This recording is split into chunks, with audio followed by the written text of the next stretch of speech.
All right, guys, what's going on? Hope you're doing good. Hope you've had a great weekend. So, back at you with another video about what's on my mind, and of course, the Sebastian case been on my mind. So I figure, since everybody wants to talk about facts, let's talk about the facts. Okay, let's talk about how things work in the real world. Okay.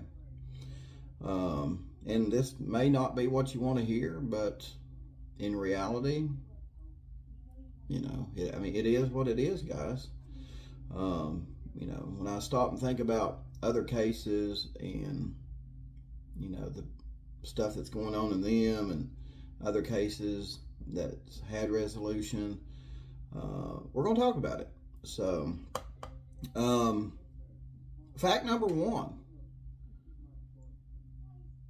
In the real world, sometimes, and talking to, I've talked to detectives, police officers, I've talked to law enforcement about this, and they agree. Sometimes there's not enough pieces to complete the puzzle. So, and even a few of them say we can't solve them all.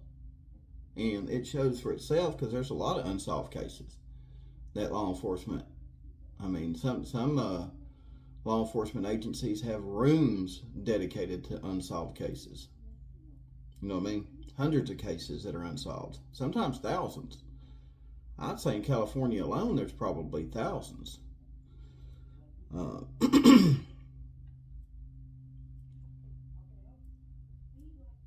And the other thing I got to thinking about is, everybody, I hear a lot of people say, well, the difference between a case with a body and a case without a body, okay? Just because they have a body doesn't mean it's slam dunk, okay? So what about a case without a body? In my opinion, it has to be a very strong case with damning evidence if you don't have a body, okay? Damning evidence and a lot of witness statements, right? And speaking of witnesses, like in Sebastian's case, there was no witnesses. As far as I know, there's been no witnesses that seen what happened. You know what I mean? There's been no witnesses.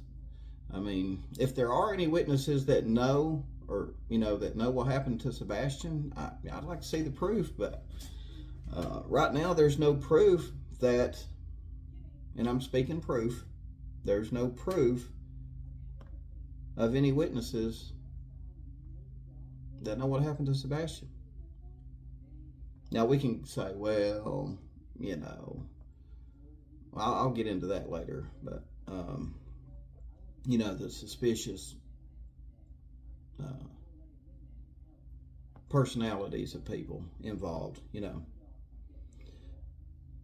and again, without a body, with a body. Just look at Barry Morphew before they found Suzanne's body.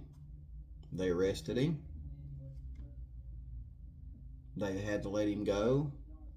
And he filed a big lawsuit. Right? He filed a big lawsuit. And now that they have found Suzanne Morphew's body, guess what? They still, for some reason, they still haven't arrested Barry. Don't know what's going on with that, guys. I don't know. I'm thinking, just a gut feeling, I'm thinking that the huge multi-million-dollar lawsuit Barry has with him is probably making them really dot their I's and cross their T's. Because, if they don't win this case against Barry Morphew, Barry Morphew's probably going to be super rich. So that's what's going on there. So, you know, just because you do have a body, because now they've got Suzanne's body, you know what I mean? They still haven't arrested Barry. So in the real world, guys, you know, we want to speak about facts. Well, the facts in a couple cases, I mean, you know, Suzanne Morphew's case, they still not arrested who's responsible for Suzanne's death. Murder. And, you know, going back to the witnesses, you know, there was no witness to what happened to Sebastian. Well, it's not come out yet that there are any witnesses. I mean, if it, you know, we feel that we strongly feel that Sebastian's case is a crime, is a criminal case. We strongly feel that.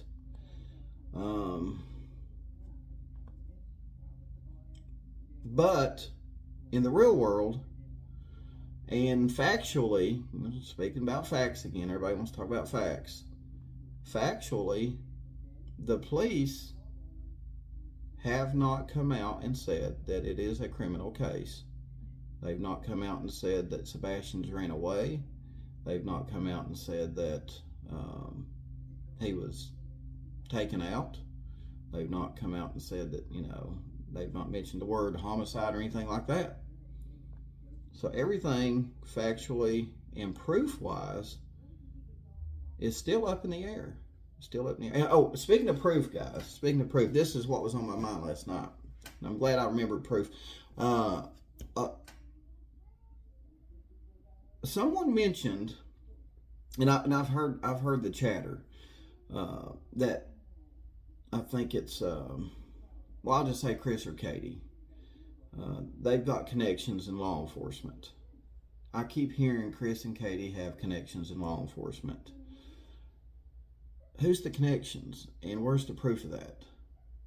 So when we want to talk about facts and proof and the receipts and all that stuff, where's the proof? And you know, I'm not saying they don't, but you know, come on, let's name some names, and you know, who are they, and what kind of position are they in? You know, and is this, I mean, if it's true, is this the reason, you know, law enforcement's really keeping a tight lid on things? You know what I mean? Because maybe law enforcement don't want the word corruption associated with Sebastian's case. You know what I mean?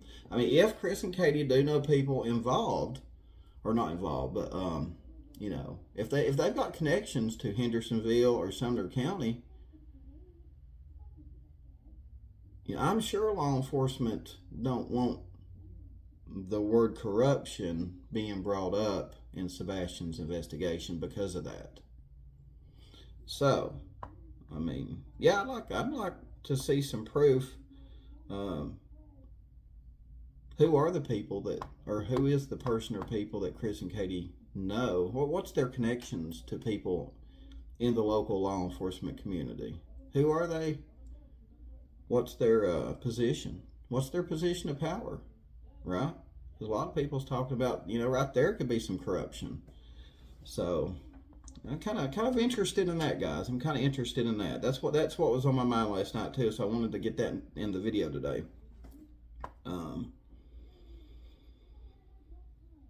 And now I don't want to get no blowback on this. I'm just being honest, being real, trying to keep things real. You know, proof, facts, because everybody wants the facts. And unfortunately, in the real world, Chris and Katie and the BOWERSOX can act as suspicious as they want. But where's the proof? There again, there's that proof word. Where's the proof of them doing anything to Sebastian? You know, where's the proof?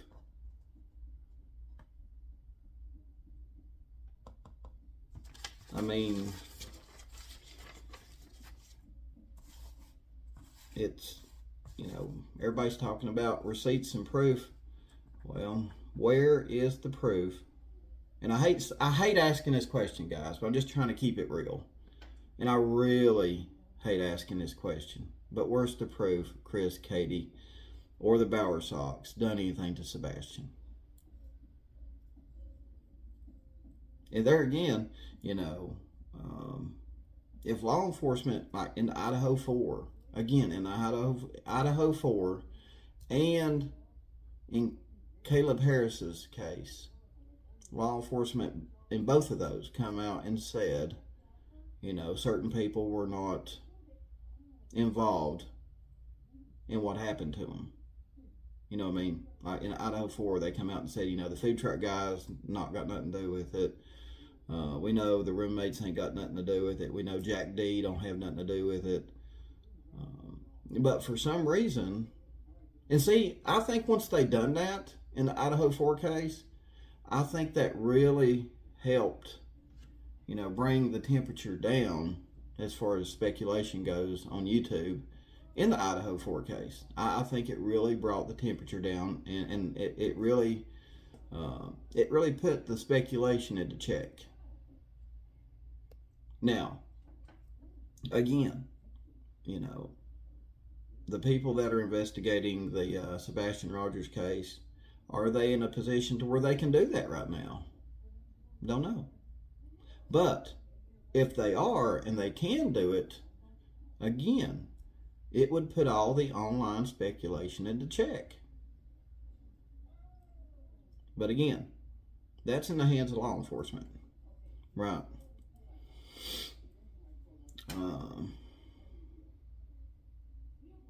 And, you know, I mean, it's kind of getting old because we're just sitting here analyzing, you know, what Chris and Katie said, you know, how they acted, you know, the Harleys, the going out to eat, you know, and even the BOWERSOX, you know, how they acted. You know, are we going to be talking about that for the next 6 months, 3 years? I mean, it's just, I can't do it. I just can't do it. I'll mention it a couple times, you know, say, hey, you know, Chris and Katie's behavior is suspicious. The BOWERSOX's behavior is suspicious, but I just can't do it no more. I can't get on here and just,